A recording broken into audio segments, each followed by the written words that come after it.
Olá, seja bem-vindo e bem-vinda ao nosso canal do YouTube, @alemedeiros. Hoje o nosso convidado é o Dr. Haroldo Duarte, médico urologista da cidade de Mossoró. Dr. Haroldo cursou a Faculdade de Medicina na Universidade Federal do Rio Grande do Norte, Natal, de 1989 a 1995 e fez residência médica em cirurgia geral, depois especialização em urologia no Hospital Universitário Onofre Lopes, em Natal. Funcionário concursado do Estado do Rio Grande do Norte, plantonista de cirurgia geral e urologia no Hospital Regional Tarcísio Maia.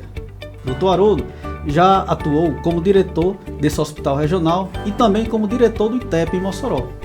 Foi o primeiro professor da urologia da Faculdade de Medicina UERN e vice-presidente da Unimed Mossoró no período de 2014 a 2022. Atualmente, ele é o presidente da Unimed Mossoró e é professor de saúde do adulto na parte da urologia, na Facenta. Também atende no seu consultório da CEMED e realiza cirurgias no Hospital Wilson Rosário, na cidade de Mossoró. Junto com o nosso convidado de hoje, falaremos sobre o tema Saúde do Homem e seus Direitos. Te convido agora a acompanhar o nosso Café com Direito.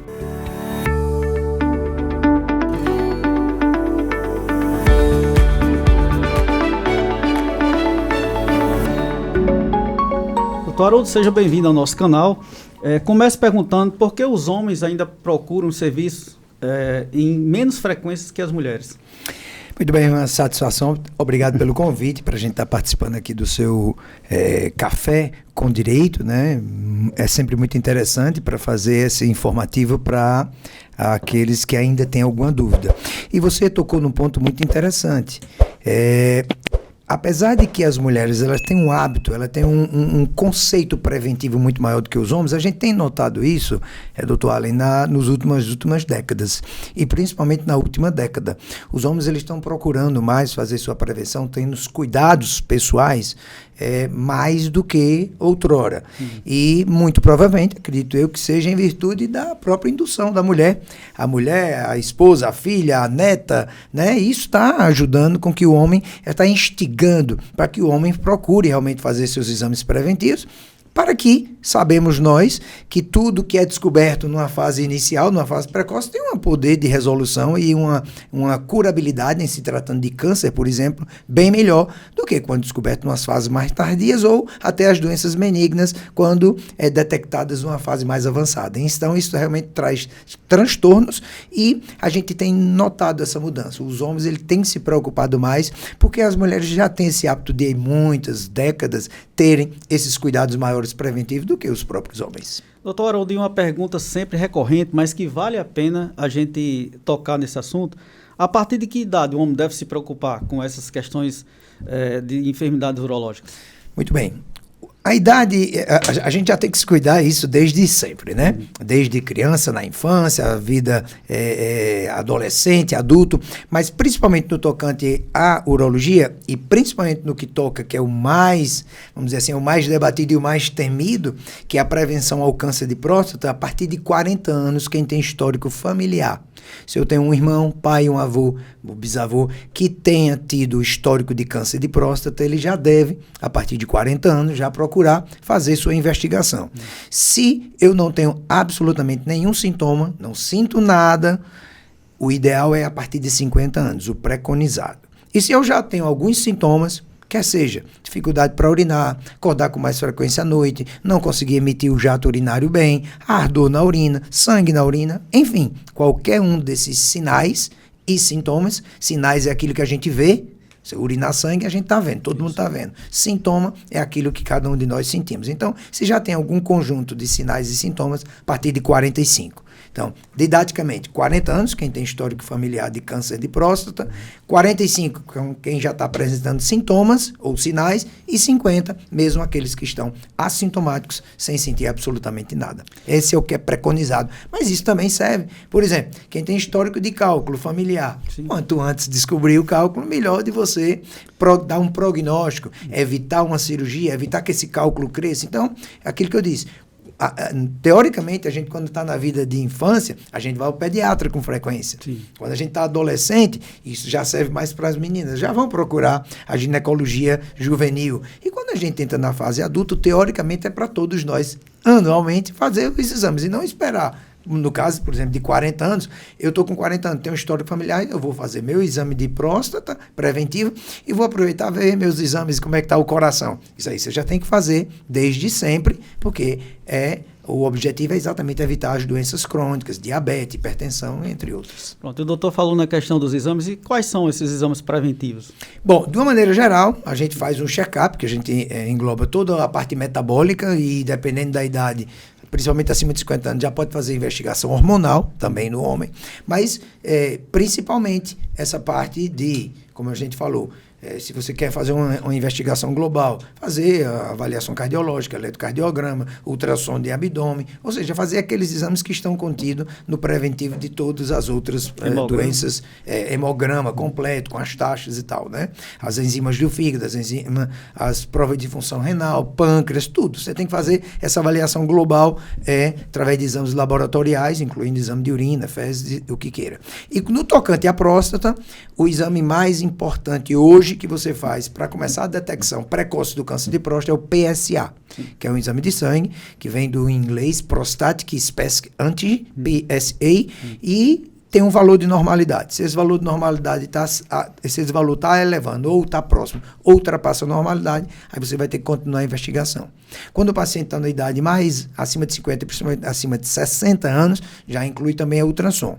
E o toque, doutor? Sim. Quando é que se inclui o toque? O toque hoje, estudos mais recentes mostram que um exame de PSA até 3, o valor de normalidade é em torno de 4, até 3, não necessariamente você faz o toque inicial. Você pode deixar esse toque para um segundo tempo, tá? Mas se o PSA do paciente tem um valor mais elevado, você já tem que incluir também o toque, além do PSA e do ultrassom, na investigação inicial, vamos dizer assim, primária de quem tem ou de quem está querendo fazer prevenção ao câncer de próstata. O doutor falou que os homens ainda já estão fazendo mais exames, já estão se preocupando mais com a saúde. Nós que somos corredores, nós percebemos a cada semana aumenta a quantidade de pessoas correndo ali na Praça do Rótulo, enfim, é ocular essa situação.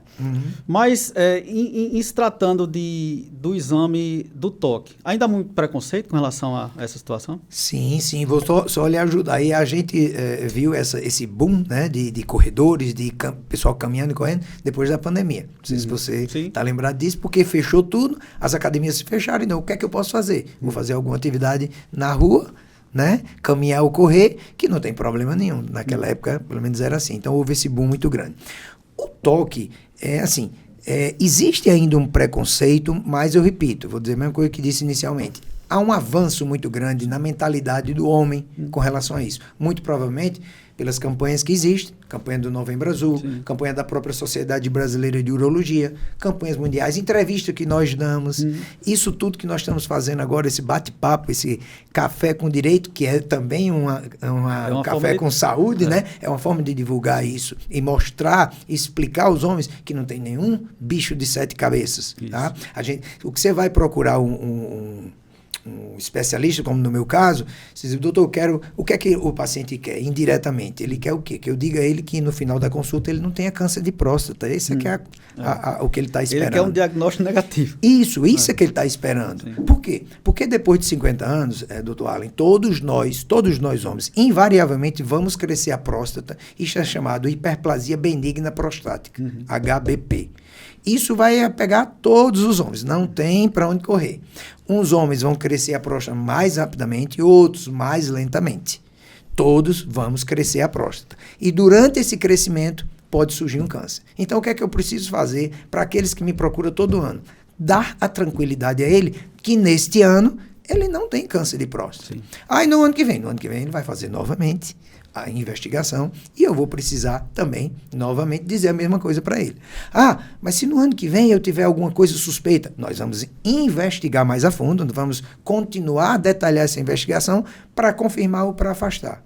E se confirmar, doutor, vamos tratar o câncer. Sim. Por quê? Porque o câncer de próstata, nas suas fases iniciais, principalmente no que a gente chama de ABCD no A. No estágio A, no estágio B, a doença está confinada à próstata, nós conseguimos curar esse paciente. Sim. Mas se essa doença avançar, aí já fica mais difícil a curabilidade. E essa cura é acima de 90%, ou seja, é um alto índice de curabilidade. Então, o que a gente precisa... O preventivo é muito importante nesse Com certeza, preventivamente, a gente chegar... Eu digo muito isso, se você me permite, os pacientes, doutor, eu tenho medo de chegar e estar com câncer. Eu digo, antes se antecipe a ele. Com certeza. Antes que ele chegue, você chega para ele antes e a gente já consegue debelar e ele não vai ceifar com sua vida. Pronto, falamos do preventivo e agora, assim, o tratamento do câncer de próstata. Quais são os principais fatores de risco com relação a essa neoplasia? Eu gosto muito de dizer os gatilhos, né? O gatilho mais importante, o fator gerador do câncer é a hereditariedade, como eu falei inicialmente. Pra você ter uma ideia, se eu tiver um irmão que tenha tido câncer de próstata, aumenta 2,5 vezes a 3. Se eu tiver um irmão e um pai que tiverem tido câncer de próstata, aumenta de 5 a 7 vezes. Se eu tiver um irmão, um pai e um avô, aumenta 10,5 vezes, ou seja, 10 vezes e meia mais a possibilidade de eu ter um câncer do que você, que não tem histórico familiar nenhum. Sim. Então, a hereditariedade, o fator genético, é o mais importante. E a gente não pode esquecer disso. Por isso que eu disse inicialmente, pacientes que têm histórico familiar a partir de 40 anos. 40, 41, vai fazendo investigação e cada ano vai ficando tranquilo. Sim. Outro fator importante é o que a gente chama, que a gente já sabe disso, tabagismo e etilismo. São 2 gatilhos importantes. Aí você me pergunta, quer dizer que o fato da pessoa fumar ou da pessoa beber pode ter câncer de próstata? Não. A pessoa se alimentar mal pode ter câncer de próstata? Não. Mas se você juntar tudo isso, sim. Se eu sou um tabagista e você não é, eu tenho mais chance de desenvolver o câncer de próstata do que você, que não é tabagista. É um gatilho, né? É um gatilho, exatamente. É por isso que eu gosto de chamar sempre gatilho. Sim. Quais são os fatores predisponentes? São os gatilhos. Se eu tenho uma vida assim, bem regrada, se eu tenho uma atividade física, se eu tenho uma boa alimentação, se eu tenho hábitos de vida saudáveis, a minha chance de ter, em relação a você que não tem uma vida desregrada, como a gente chama de boêmio, né? Vai ser a sua chance de ter, é muito maior do que a minha. Significa que eu não vou ter e você vai ter. Não. Nós estamos falando de possibilidades e quais são os gatilhos que podem desencadear e podem colaborar para o surgimento de um câncer. E isso não se restringe só à próstata. Né? Tem muita gente que diz, fulano de tal, a gente escuta muito isso. Você vai, quando eu disser, você vai também lembrar. Fulano de tal nem fumava e morreu de câncer de pulmão. Sim. Você imagina se ele fumasse. Será que era fumando passivo? Será que, enfim, tem outra coisa importante, fatores. Você imagina se ele fumasse. Sim. Ele já teria tido esse câncer. Exatamente. Então, assim, eu tenho um histórico, eu não tenho, mas vamos supor que eu tenho um histórico de meu pai e meu avô tiveram câncer de próstata. Eu só tenho uma irmã, não tenho um irmão, um exemplo, e eu não sei se meu irmão teria. Meu pai e meu avô tiveram câncer de próstata, então eu tenho que estar ligado. A partir de 40 anos eu tenho que começar a fazer meus exames. Para quê? Como eu disse, para a gente se antecipar caso um câncer queira me pegar. Então, eu acho que a grande mensagem que a gente já pode tirar do nosso bate-papo hoje, né, é isso. Vamos se antecipar a doença para a gente oferecer cura. E a cura é muito importante, porque vai desprender, inclusive, não vai ser necessário os famosos tratamentos complementares. Quimioterapia, radioterapia, etc. E o interessante é que, às vezes, esse tipo de doença, algumas doenças, e salvo engano, a questão do câncer, elas são silenciosas, né? Então, o câncer de próstata apresenta sintomas nas fases iniciais ou costuma ser uma doença silenciosa? Silenciosa. Esse é o grande problema do câncer de próstata. Por isso que a gente orienta, bate na mesma tecla. A importância do preventivo. E isso, a partir de uma certa idade, se você tem histórico ou não, como nós falamos, ou se tem sintomas ou não, começa a fazer a prevenção. Né? Porque o câncer de próstata, nas suas fases iniciais, ele é completamente assintomático. Você não tem nem ideia que faz. Você tem um dado interessante, Alan, que quem está nos escutando agora e nos assistindo também vai entender isso. 70% de homens acima de 80 anos que morrem e são submetidos à autópsia, 70% deles têm câncer de próstata, mas que não deram sintomas. É um dado alarmante. É um dado alarmante. Mas, para você ter uma ideia, acima de 80 anos, quando é detectado um câncer de próstata no paciente vivo, com 85 anos, normalmente não é preocupante. Sim. Por quê? Isso é chamado de câncer de próstata indolente. Ele não vai causar problema ao paciente, ao homem, e pelo contrário, o homem vai morrer com o câncer de próstata e não do câncer de próstata, entende? Então, assim, qual é a importância, então, de eu detectar um câncer de próstata acima de 80, 85, 90 anos? Na parte prática, nenhuma. Não vai interferir em nada, porque não vai mudar a história natural desse paciente. Repito, ele vai morrer de outra coisa. Mas isso não se aplica a um paciente de 60 anos. Se eu não detectar esse câncer precoce nele e ele vier e dar metástase, o paciente não vai durar talvez mais do que 2, 3, 4, 5 anos, dependendo do tratamento. Então, o diagnóstico precoce, repito, é ainda o melhor caminho. O doutor falou muito na questão da atividade física, da boa alimentação, e esses hábitos de vida ajudam mesmo a prevenir doenças da próstata? Não tenha dúvida, não só da próstata, mas outras doenças cardiológicas, hipertensivas, todas essas doenças ditas benignas, né, que são benignas. Então, por isso, imagine, hoje na era do fast food, o que é que a gente espera dessas pessoas que comem e se alimentam praticamente de fast food? Eles vão ter fatores gatilhos que vão desencadear câncer de estômago, câncer de fígado, câncer de pâncreas, e aí está aparecendo mais isso. É interessante que algumas pessoas chegam para a gente e dizem, doutor, como está surgindo câncer? Como está aparecendo mais câncer? Primeiro, porque está se dando mais diagnóstico. Segundo, porque a população está crescendo e os meios de diagnóstico também estão aumentando. Bom, ressonância, tomografia, etc., PET scan, etc. E segundo, as populações estão criando mais gatilhos para se dar mais diagnóstico de câncer. Então, não tem outro caminho. Quem quer ficar praticamente ou quase isento de fatores complicadores de gatilhos, tem uma vida saudável, isso, tem uma atividade física regular, isso. Tem que ter isso aí. Porque o componente hereditário, doutor Ali, já está intrínseco. Eu já nasci. Se eu tiver um histórico de câncer de próstata, meu pai, como eu falei, é hereditário, é genético, eu vou ter. Se eu vou ter com 85, se eu vou ter com 60, se eu vou ter com 70, vai depender de quê? Do que nós conversamos, dos gatilhos. Dr. Drauzio Varela, ele diz uma frase célebre, né? A gente é aquele que come. Né? Exatamente. Então, meu pai dizia muito isso. Aquele quem come que bebe. Além de come, o que bebe. Né? Se você tiver... é como eu disse, se a pessoa for etilista crônico e for um etilista mesmo, alcoólatra, por exemplo, ele vai ter desencadear várias patologias até de ordem benigna, que outro que tem uma vida saudável, que toma um drink, uma coisa socialmente, num sábado e tal. É diferente daquele que está bebendo todo dia, porque ele vai estar causando lesões ao seu organismo e essas células em algum momento vão deteriorar. Isso. Além do câncer de próstata, quais outras doenças urológicas são assim, mais comuns nos homens? Bexiga, câncer de bexiga, câncer de rim, na parte oncológica, né? E as doenças benignas. A hiperplasia benigna prostática, no tocante à próstata e o aparelho urinário. E também, como você bem sabe, os cálculos urinários e as infecções urinárias. Essas são as patologias mais comuns que tanto atingem o homem como a mulher. É muito interessante que às vezes o pessoal diz, doutor, eu tinha a maior curiosidade de me consultar com o senhor, mas como o senhor só é médico de homem, eu digo, não, eu sou médico de homem e de mulher. O aparelho urinário é comum ao homem e à mulher. O aparelho genital do homem é que é de mim alçado. O aparelho genital feminino é da ginecologia. Então, o que é que mais comum de doença benigna, na população em geral, homem e mulher, cálculo urinário e infecção urinária. São os mais comuns hoje na população em geral. Sim. Quais são os principais mitos sobre a saúde da próstata que precisam ser combatidos? Mitos... eu até estava falando hoje, numa outra conversa que tive, que a pessoa, doutor, quanto mais relação sexual tiver, quanto mais masturbação tiver, isso aí vai... Existe essa linha, né? Essa teoria, digamos. Esse mito, né?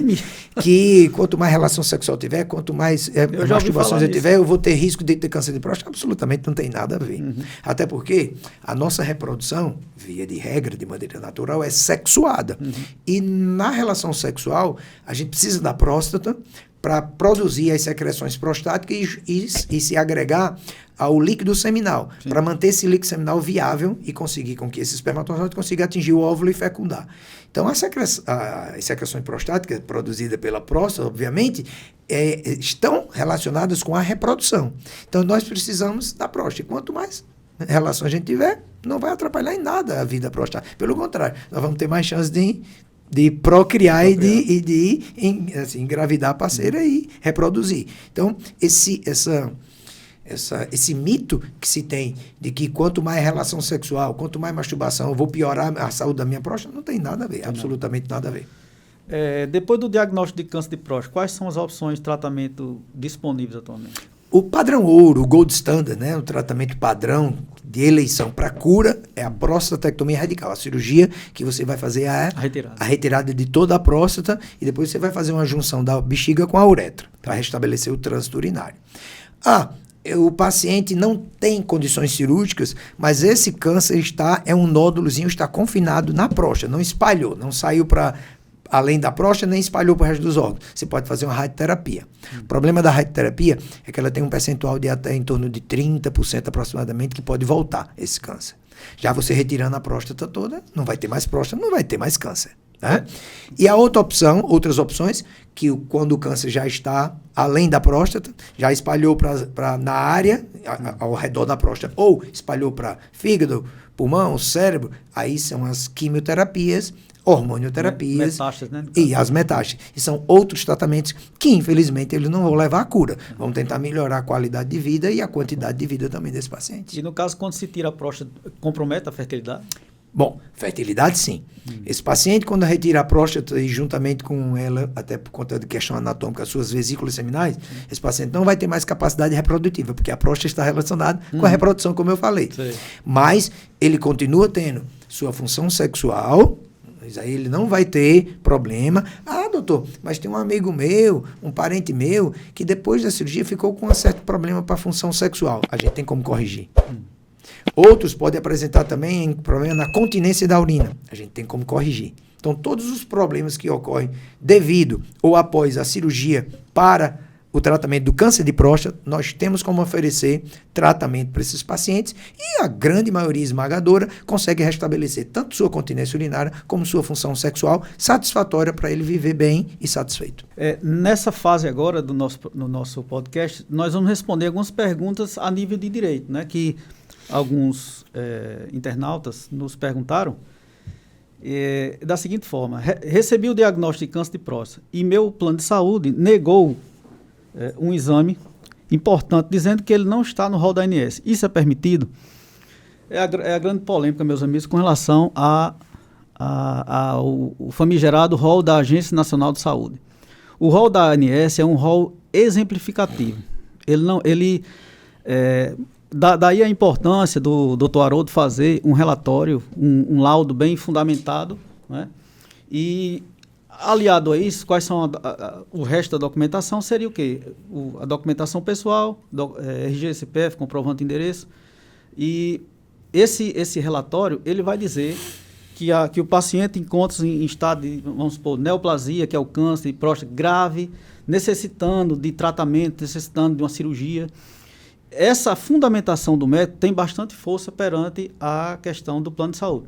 E aí o plano de saúde, após a questão do nosso requerimento administrativo na ANS e também no próprio plano de saúde, se ele possivelmente negar, a gente já tem o chamado interesse de agir para poder judicializar, enfim, fazer com que aquele cidadão ou segurado do plano, ele faça jus a um tratamento digno, né?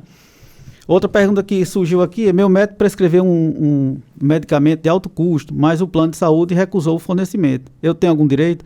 Da mesma forma.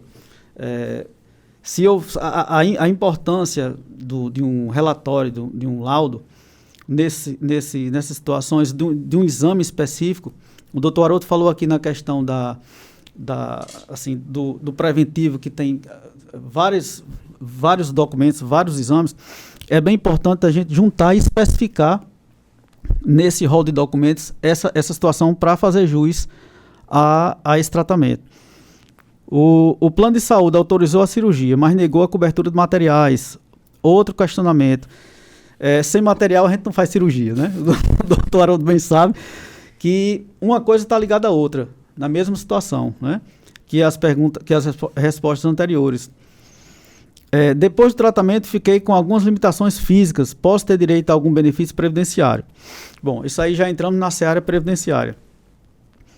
o benefício previdenciário, existe a questão da carência, que você tem que pagar, contribuir, né, por pelo menos um ano, né, para você ter a questão do auxílio-doença ou aposentadoria por invalidez, né. Com a mudança da lei, agora é dia 12 de novembro de 2019, a emenda constitucional e a reforma da Previdência, mudou a terminologia, né, que é benefício por incapacidade temporária e benefício por incapacidade permanente, mas você tendo laudos, exames, coisas que atestem essa enfermidade, você pode ter direito. E se no caso eu não tenho contribuído,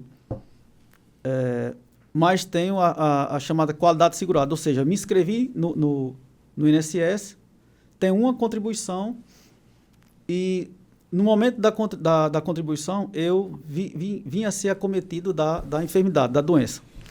Nesse caso, mesmo que você não tenha contribuído por 12 meses, você cai naquela exceção do artigo 151 da Lei 8.213, que fala que independe de carência do período de contribuição, aquelas pessoas que têm doenças graves. E uma das doenças graves é a neoplasia maligna, que é o câncer, né? Então, assim, mesmo que você não contribua de forma regular, se você tiver uma única contribuição antes da enfermidade, você vai fazer jus, vai ter direito a esse benefício. O plano de saúde pode negar atendimento por telefone se não tiver previsto no contrato, se o cidadão tiver inadimplente com o plano, né, e se o serviço estiver dentro da carência, né, o plano pode negar sim. No entanto, existe a questão da emergência e da urgência. Então, se for urgente, ele tem um período de 24 horas para atender esse paciente, né? E quais são os prazos para resposta? A gente já falou. Na internação seriam 72 horas.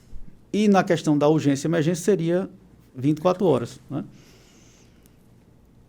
Então, assim, essas foram algumas perguntas que os internautas nos fizeram. Nós prestamos aqui algumas informações sobre a questão do direito do homem, né? E Dr. Haroldo, de forma gentil, nos concedeu esse aparte, abdicando de seu precioso tempo para passar as informações aqui.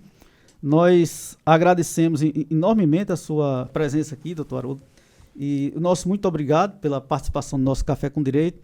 Agradeço também ao nosso amigo Gil, a nossa amiga Isaíra, a toda a equipe da Integra Comunicação e passo a palavra ao doutor Haroldo para suas considerações finais. Ok, eu, como falei inicialmente, gostaria de agradecer, uma satisfação estar aqui, estreando aqui no Café. Tomara que a gente venha mais vezes falar, quem sabe, de cálculo urinário, né?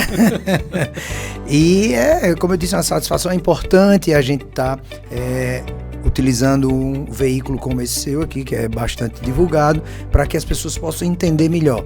No que você estava falando, eu não quis lhe incomodar, mas, por exemplo, para que você possa dar entrada numa requisição, para que a pessoa tenha uma cirurgia que seja curativa, ele precisa dar esse diagnóstico precoce. Porque não adianta você pedir uma cirurgia para câncer de próstata se ele está numa metástase. Não vai, pelo contrário, não vai ter nem indicação.